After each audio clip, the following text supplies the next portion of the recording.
अस्सलाम वालेकुम, welcome to chapter number 3। और इस चैप्टर में हम लर्न करेंगे जावा से रिलेटेड कुछ ऐसे एसेंशियल कॉन्सेप्ट्स जिनकी हमें एंड्रॉयड डेवलपमेंट में ज़रूरत होगी।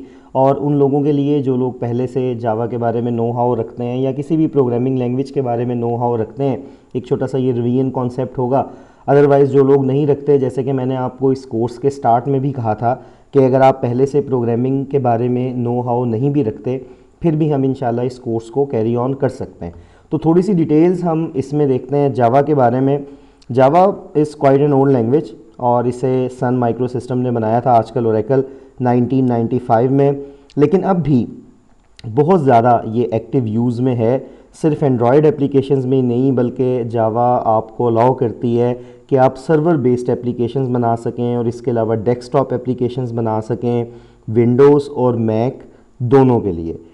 जावा जो है हमारे पास एक ऑब्जेक्ट ओरिएंटेड प्रोग्रामिंग लैंग्वेज है और हम एक ऑब्जेक्ट ओरिएंटेड प्रोग्रामिंग लैंग्वेज क्या होती है ये जावा लर्न करते हैं, तो ये चीज़ें भी लर्न कर सकते हैं, तो इसलिए काफ़ी बेनिफिशियल है।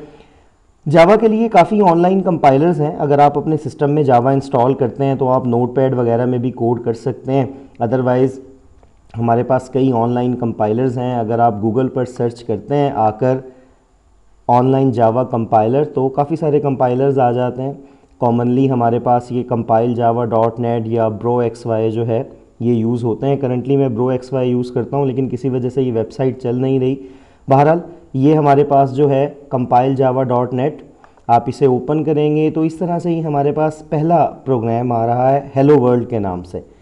अभी हम इसको वर्ड बाय वर्ड डिस्कस करते हैं कि इसमें ये जो चीज़ें लिखी हुई हैं हमारे पास ये क्या हैं। यहाँ सबसे पहला लफ्ज़ लिखा हुआ है पब्लिक।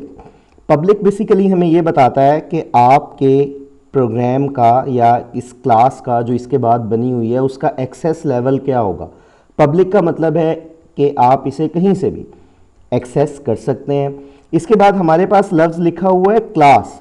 क्लास का मतलब है कि ये हमारे पास एक टेम्पलेट है जिससे आप सर्टेन टाइप के ऑब्जेक्ट्स बना सकते हैं, और इसका सबसे बड़ा एडवांटेज यूँ है कि आप इसे एक बार बनाते हैं और जितनी बार भी अपने कोड में इस्तेमाल करना चाहें कर सकते हैं।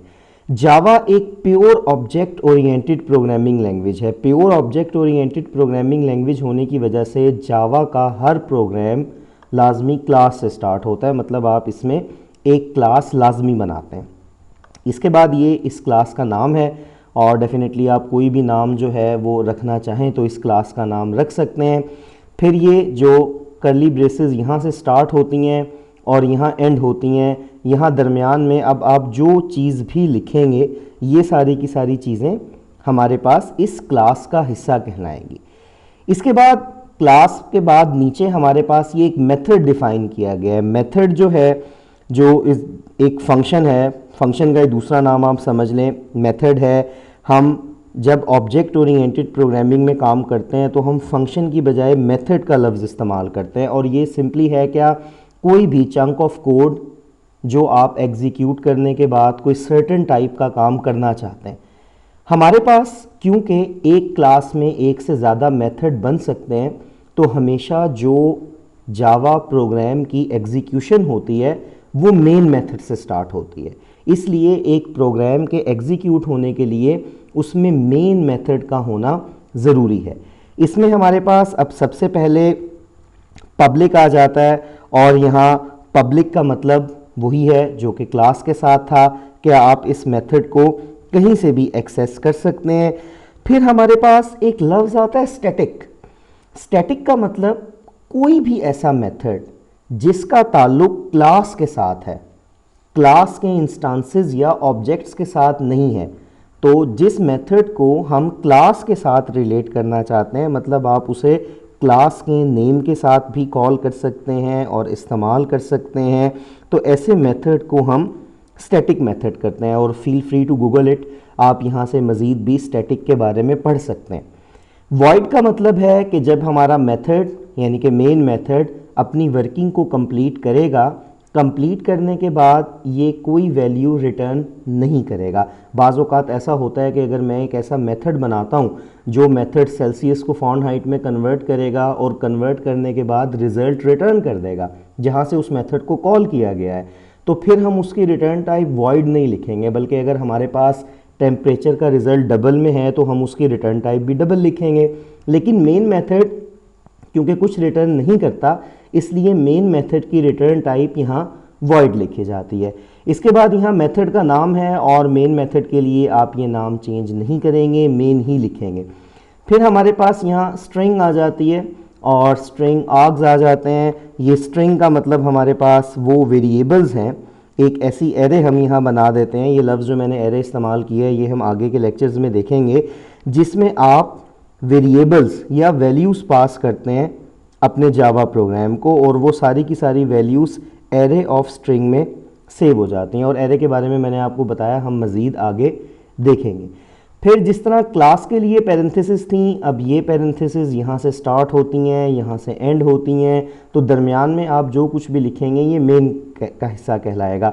मेथड में हमने पहले भी थोड़ा सा काम किया था, जब बटन पर हमने काम किया था तो बटन के लिए आपने देखा था हम प्रॉपर मेथड लगाते हैं। जब आप उस बटन पर क्लिक करते हैं तो वो मेथड एग्जीक्यूट होता है। इसी तरह जब हमारी जावा की कोई भी एप्लीकेशन या कोई भी प्रोग्राम एग्जीक्यूट होगा तो उसकी एग्जीक्यूशन मेन मेथड से स्टार्ट होगी। तो अगर हमने एक से ज़्यादा मेथड भी बनाए हुए हैं, हम उनकी जो कॉल है वो मेन से स्टार्ट करते हैं, क्योंकि हमारे प्रोग्राम की एग्जीक्यूशन जो है वो जाकर मेन से स्टार्ट होगी। फिर यहाँ दरमियान में फ़िलहाल मैंने एक ही लाइन लिखी है, system.out.println। ये उस वक्त इस्तेमाल की जाती है अगर आप स्क्रीन पर कोई चीज़ डिस्प्ले करवाना चाहते हैं। जैसे यहाँ एक बटन है कंपाइल एंड एग्जीक्यूट, मैं यहाँ इस बटन को प्रेस करता हूँ और यहाँ फिर मुझे कंपाइलेशन के और एग्जीक्यूशन के रिज़ल्ट नज़र आएंगे अगर ये प्रोग्राम सक्सेसफुली कंपाइल हो जाता है। तो आप देखें सक्सेसफुली कंपाइल्ड, और उसके बाद यहाँ हमें लिखा हुआ नज़र आ रहा है इसकी आउटपुट हेलो वर्ल्ड। system.out.println के बाद डबल कोट्स में आप जो चीज़ लिखते हैं वो चीज़ हमारे पास एज इट इज़ जाकर स्क्रीन पर प्रिंट हो जाती है। अगर मैं यहाँ इस मैसेज को चेंज करता हूँ और चेंज करने के बाद मैं यहाँ लिखता हूँ कि this is my first Java program, और अब हम इसे कंपाइल एंड एग्जीक्यूट करते हैं तो डेफिनेटली हमारे पास अब की बार आउटपुट चेंज हो जाएगी। तो सिंपल, अगर आप कोई मैसेज प्रिंट करवाना चाहते हैं तो वो मैसेज प्रिंट करवाने के लिए आप system.out.println इस्तेमाल करेंगे। और जितने मैसेजेस हम प्रिंट करवाना चाहते हैं हम एक से ज़्यादा बार भी इसे लिख सकते हैं। जैसे अगर मैं यहाँ एक और मैसेज प्रिंट करवाना चाहता हूँ तो मैं यहाँ लिख सकता हूँ this is second line of program, और अब हम इसे कंपाइल एंड एग्जीक्यूट करते हैं तो आउटपुट में आप देख सकेंगे कि ये दोनों चीज़ें आपको यहाँ नज़र आ जाएंगी। एक चीज़ और यहाँ देखते हैं, यहाँ हम यूज़ कर रहे हैं system.out.println। अगर मैं प्रिंट लाइन की जगह सिंपल प्रिंट यूज़ करता हूँ, इन डेट केस हम देखते हैं हमारे पास आउटपुट क्या आती है। अब आप देखें, आपने तो हालांकि दोनों चीज़ें अलग अलग लाइंस में लिखी थी, लेकिन यहाँ ये सारी आपके पास एक ही लाइन में आ गई हैं। तो बेहतर है न्यू लाइन पर कोड को लेकर जाने के लिए हम प्रिंट लाइन यूज़ करें। अगर आप ये चाहते हैं कि जो आपके पास मैसेजेस हैं वो अलग अलग लाइंस पर प्रिंट हो तो क्या किया जा सकता है, प्रिंट लाइन को इस्तेमाल किया जा सकता है। system.out.print का ये हमारे पास एक इनिशियल यूज़ है। अब हमारे आने वाले जो फर्दर लेक्चर्स हैं जिसमें एरेज़ हैं, एरेज़ के अलावा वेरिएबल्स एंड डेटा टाइप से रिलेटेड चीज़ें हैं, हम उनमें भी system.out.print का मुख्तलिफ इस्तेमाल देखेंगे कि किस तरह से आप इन्हें इस्तेमाल करते हुए एरेज़ की वैल्यूज़ को या इसके साथ साथ डिफरेंट वेरिएबल की वैल्यूज़ को प्रिंट करवा सकते हैं। इनिशियली हम इस लेक्चर में सिर्फ एक स्ट्रक्चर अंडरस्टैंड कर रहे हैं जावा के प्रोग्राम का कि यहाँ जो पब्लिक क्लास, ये फिर public static void main string args, फिर system.out.print कोई मेथड मैसेज आप जो प्रिंट करवाना चाहते हैं, ये चीज़ें हमारे पास किस तरह से वर्कआउट करती हैं। यहाँ प्रिंट लाइन लिखने के बाद दोबारा से कंपाइल एंड एग्जीक्यूट करेंगे तो अब आप देख सकेंगे कि आपके पास जो आउटपुट आएगी पहले की तरह एक लाइन में नहीं आएगी, बल्कि अलग अलग लाइंस में आउटपुट हमें नज़र। एक छोटा सा क्विक चैलेंज, इसे मैं यहाँ से ख़त्म करता हूँ, बल्कि सारे के सारे कोड को हम ख़त्म करते हैं। आप एक क्लास बनाएं, उस क्लास का नाम रखें माई नेम, फिर उसमें एक मेन मेथड बनाएं। मेथड बनाने के बाद वहाँ 2 मैसेजेस प्रिंट करवाएं, एक में आप अपना नाम और एक में अपनी एज। तो वीडियो को पॉज करें and go for it.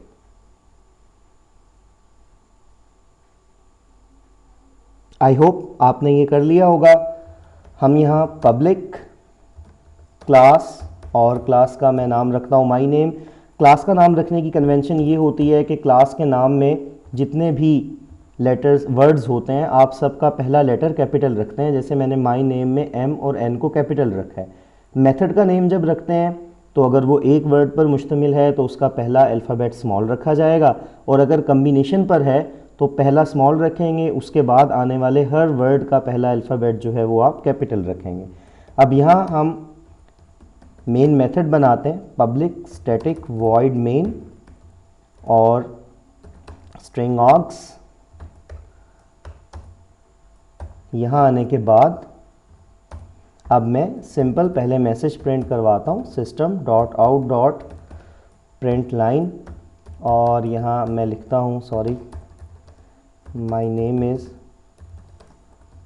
Mohammad Zeeshan Ali, और फिर दोबारा से हम एक और लाइन टाइप करते हैं और मैं यहाँ लिखता हूँ आई एम 34 years old।